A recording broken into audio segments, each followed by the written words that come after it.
ziprota darkar khatle minute som kan kal nuwa tuna hian lo zau tia mual chengram an thleng dona ti hian holam pang hi chho hlir ani wangin holam pang hi darkar ni te kan kal le thung ta thin ani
hey we thin thang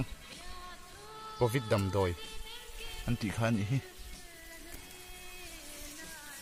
kan lo me chakop mai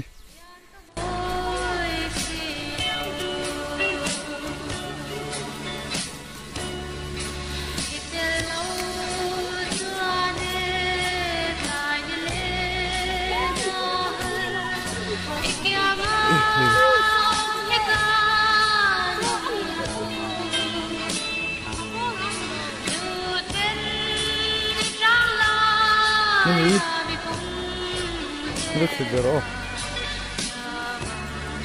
No sure where I can do.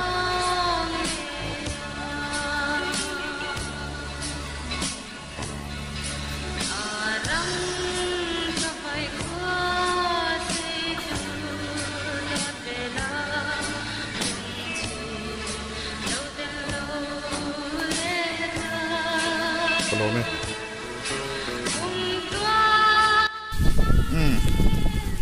Chuan heng hi vaimim lo ni ta vaimim hi I kom khat chenga ten nanon lata maro chu bazara chuan I cheng som thum ten aro sa khai no ele ta ni om zia chu a ching tu ain azuar tu kha alle tam takin a hlok zo ti na lo ni ta ni chu wang chuanin kan thlai chin te le kan thar chua product shim hi pun lam ain tlak nim lama pan lo thei lo ni a chan chu a zor kha hlok zok tlatani thingtlang mi te point an shat tlatani kha to I zor hi hlok zok mo kha I chu tiang ani tlat si awang chuan a ching tu te a in a zuar tu te an hlok zok awang khan thar chu kha pung thei lo ta ni chu vaimim chu point lo thlai thar shim I thlai dang shim lo lam kan thlai thar kan thar chu shim vaimim chu ni lo don fo fang ma mai an tram chong kan thlai kan chom me te hi voina ho wo chuan kan thlai thar shim te hi a re thi cafe zia lo kan thlai thar shim te hi a re ta hi a ching tu te a thar tu te hian a re dan siam ngai lo ni a re siam tu chu bazar nu ho ani i bazar nu in chu za chung kang me atia a khar chong tu in o chu ti za chu ka hle panga chu ti za chung kang mang anti vele chonga khata tang khan a re ta kha thai tlem te kha kan lu chang ve ta chau shin ani chu tiang te ni wang chuan kan economic system kha kan system hi thang tak chu tani ani lo chuan a khai ching tu te le lo nei tu te hian kan nei khop ba khi chu kan chi to lo ni tin chu tiang mai lo wa chin kha apung thei lo ni mo apung don lo ni thing tlang mi te pon as war hlok zok ti khari ru om tla to don ni chuwang chuan tuna te po kan ram ri boi chung changa te po kan hringa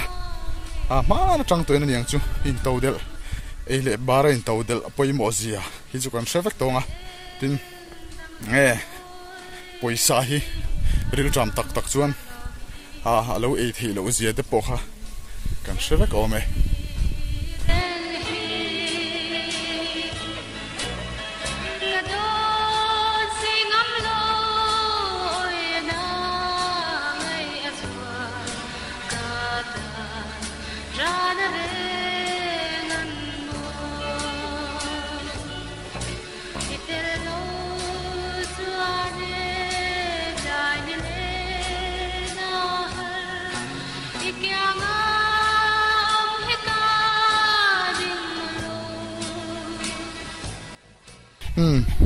pasal thathlama kan lu ta o pasal thain chem kom lo ta ta he pasal tha shak dola ari amai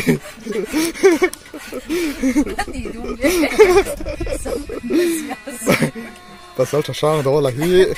sa le ral ma za mai lo ti hian asaman boile chon chem kom nen ka thok tha la ka ti ni chem kom ne na thok thak chon nge zu ti veng o hi ka de sang dor hian sang dor hi zam ngai mi alo mai ani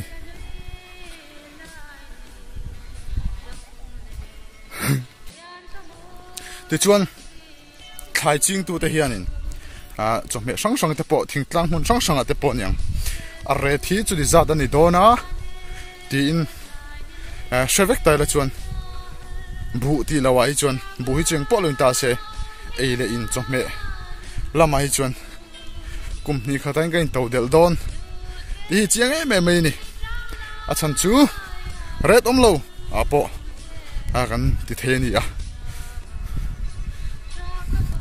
zu te po red om tlat ks te po red an shetlat ei tur thok chok tu kan chome thok chok tu te ber hian red a khan sheta lo shin pasal tha kap sang ate thian du an nia ni hianin ti khon kap sang ate thian du hian an thlo ma te an felanga ti chuanin sairam chua an nei zui hal don ani sairam chua na te phang an zui veng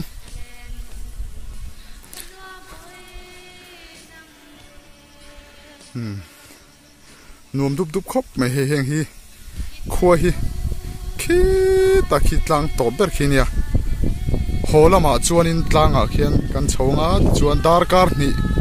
le tlem ni mina ka kala rit lak phei chuanin harview don ani ke hi a kal chak thin a lal kana ni po hianin ti kan fe ve zo zo hi nga ya eng mo chang tak chuan helai hi moi khop mi ko thler nuam ni rawat mi o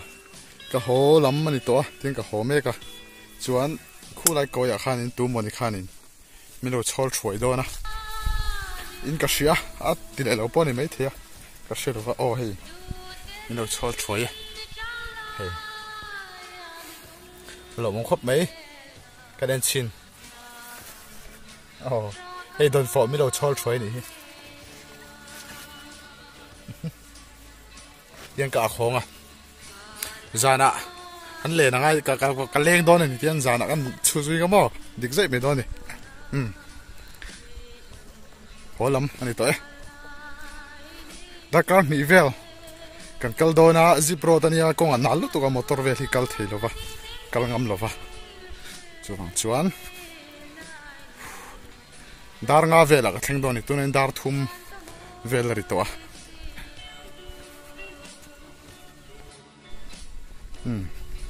tiền mua chen cổ nè nó la hồ rồi pui turte các bạn học đó này kan lo vắt sang ati khan nang hi ka ho pui du e tin mai lo ni pasal tha do sa ka te ho do rem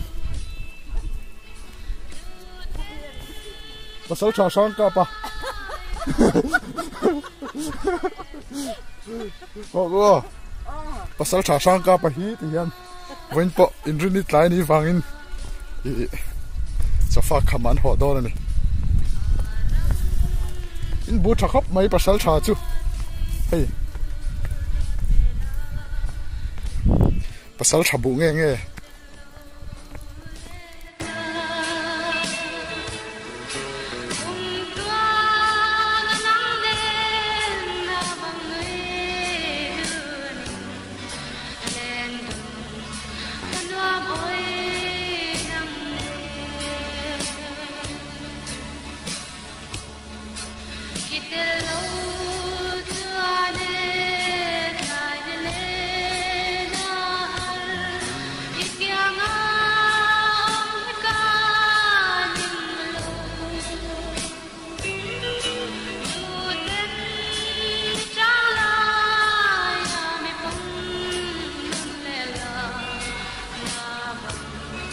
Talk about